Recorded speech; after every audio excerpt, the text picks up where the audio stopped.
Na aula de hoje, nós vamos falar da estrutura atômica, estudo da eletrosfera, níveis e subníveis de energia, agora parte 2, tá? Tá no capítulo 7 de Química 1, página 285. Então, vamos rever a parte da distribuição eletrônica. A gente tem aqui, ó, 1s2, 2s2, 2p6, 3s2, 3p6, 4s2, 3d10, 4p6 e assim por diante, como nós vimos no capítulo anterior, já em ordem crescente de energia, tá vendo? Que aqui, ó, ainda tem uma continuação. Nós vamos ver a distribuição eletrônica agora de íons. Então, começando com o primeiro exemplo, a gente tem aqui o magnésio. Então, pelo seu átomo neutro, a gente tem a distribuição eletrônica, né, até chegar ao número 12. Então, olha lá, somando, ó, 2 mais 2, 4, mais 6, 10, mais 2, 12. Como ele, na forma de íon, ele perde 2 elétrons, 12 menos 2, vão ter 10 elétrons. Então, ele vai perder 2 elétrons, tá? A carga positiva perde. Então, ele vai perder a sua última camada, que é essa daqui, ó, 3s2, a camada mais externa. Então, eu vou ter a distribuição, ó, com 10 elétrons, tá? Retirando essa última. No segundo exemplo, que a gente vai ver aqui, nós temos o manganês, tá? Eu coloquei aqui a distribuição eletrônica do átomo neutro, manganês. Observa que a gente tem 4s2 e 3d5, né? Seguindo a distribuição eletrônica lá de cima, tá? Na forma de íon, o manganês ele vai perder 2 elétrons.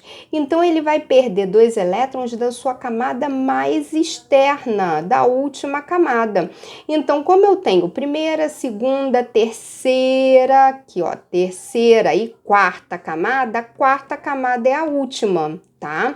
Então, ele vai perder essa última camada aqui. Então, a sua distribuição eletrônica, olha, vai ter menos 2 elétrons, vai ter só 23 elétrons e vai haver perda da última camada.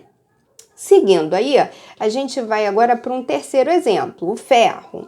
O ferro, coloquei também aqui, ó, a distribuição eletrônica dele, lembrando que o ferro tem número atômico 26, então a gente vai a 4s2, 3d6, tá? Aí, o íon ferro 3+, ele vai perder 3 elétrons. Então, se ele perde 3 elétrons, ele vai perder da sua última camada, mais externa. Só que aqui eu só tenho 2 elétrons. Como ele perde 3, então eu vou tirar um elétron, ó, dessa outra camada aqui, tá? Então, por isso que vai ficar 3d5 aqui no final. Olha, eu retirei 3 elétrons, tá? 2 daqui e um daqui, ó. Então, retirei 3 elétrons.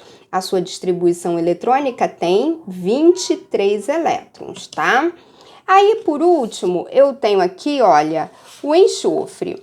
O enxofre é o nosso quarto e último exemplo. Eu coloquei a distribuição do átomo neutro, tá? E coloquei agora a distribuição do íon enxofre. Como ele agora é um íon negativo, ele vai ganhar 2 elétrons. Então, a sua distribuição eletrônica, ó, vai ter mais 2 elétrons aqui na última camada, tá vendo? Que antes era 3p4 e agora passa a 3p6, tá? Então, essa é a primeira parte desse capítulo. Na segunda parte, a gente vai falar de orbital, distribuição eletrônica em orbitais. O orbital, ele pode ter como símbolo uma bolinha, tá? Um círculo ou um quadradinho. E como a gente trabalhou com 4 subníveis, S, P, D, F, então cada subnível vai ter uma quantidade máxima de orbitais. O subnível S sempre vai ter um orbital só, tá? Ou seja, uma caixinha. O subnível P tem 3 caixinhas, ou seja, 3 orbitais. O subnível D tem 5 orbitais e o F tem 7 orbitais. Veja que é uma sequência de números ímpares, 1, 3, 5 e 7, tá? Então, seguindo, nós temos aí que os elétrons devem ser distribuídos nos orbitais segundo 2 regras. Na verdade, é uma regra e um princípio, tá? A regra de Rand ou da máxima multiplicidade fala que o preenchimento dos orbitais de um mesmo subnível deve ser feito de tal maneira que haja o maior número possível de elétrons desemparelhados. Já vou explicar isso nos exemplos. E o princípio da exclusão de Pauli, tá? Diz que um orbital, no máximo 2 elétrons, e os spins desses elétrons devem estar com direções opostas. Então, ó, nós temos aqui vários exemplos, tá? Vamos ver o hidrogênio primeiro. O hidrogênio, ele só tem um elétron para ser distribuído, então a gente vai, como a sua distribuição eletrônica é um S1, então o subnível S vai ter um orbital. Um elétron, eu vou colocar uma setinha para cima, indicando esse um elétron, tá? Já aqui no exemplo do lítio, ele tem um S2, 2 S1, somando aqui, ó, 2 mais 1, 3, que é o número que eu tenho aqui. Então, o subnível S, ele vai me dar sempre um orbital, tá? E com isso, 2 elétrons aqui, aí eu vou colocar os elétrons, ó, emparelhados, um para cima, outro para baixo. Esse subnível aqui, ele tá completo, com 2 elétrons. Já esse daqui, ele está desemparelhado, só tem um elétron, tá vendo? Dentro desse orbital.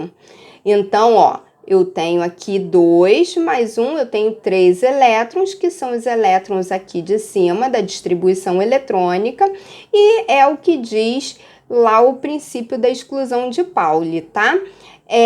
Já no terceiro exemplo aqui, do nitrogênio, eu fiz a distribuição eletrônica até chegar a 7, coloquei a quantidade de elétrons, tá? Respeitando as regras. Então, olha só. Primeira setinha para cima, segunda para baixo. Primeira setinha para cima, segunda aqui para baixo. Aqui eu tenho subnível P. Então, eu tenho 3 orbitais e 3 elétrons só para ser colocados. Eu vou sempre começar preenchendo com os elétrons para cima, tá? Então, primeiro a gente tem que preencher com as setinhas para cima. Já que aqui no quarto exemplo, no oxigênio, olha, eu tenho a distribuição eletrônica, eu tenho a ordem dos elétrons aí distribuídos nos orbitais. Reparem que aqui no subnível P agora eu tenho 4 elétrons, tá? Então, primeiro eu preenchi para cima, depois eu voltei e preenchi para baixo até parar aqui no quarto elétron. Bom, com isso eu estou mostrando aqui, ó, que eu tenho 2 elétrons aqui emparelhados e aqui eu tenho 2 elétrons desemparelhados, tá? Portanto, o princípio de Pauli diz que o certo é a gente colocar uma setinha para cima, outra para baixo. Setinhas para cima, sim, é errado, tá?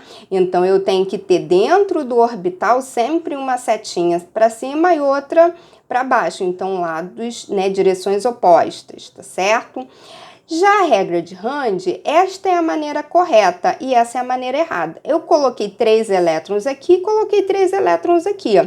Sendo que aqui a gente coloca 3 elétrons sempre preenchendo para cima. Se tivesse mais elétrons, eu voltaria e preencheria para baixo, tá? Nesse caso aqui, ó, eu não posso fazer essa distribuição de elétrons, tá certo?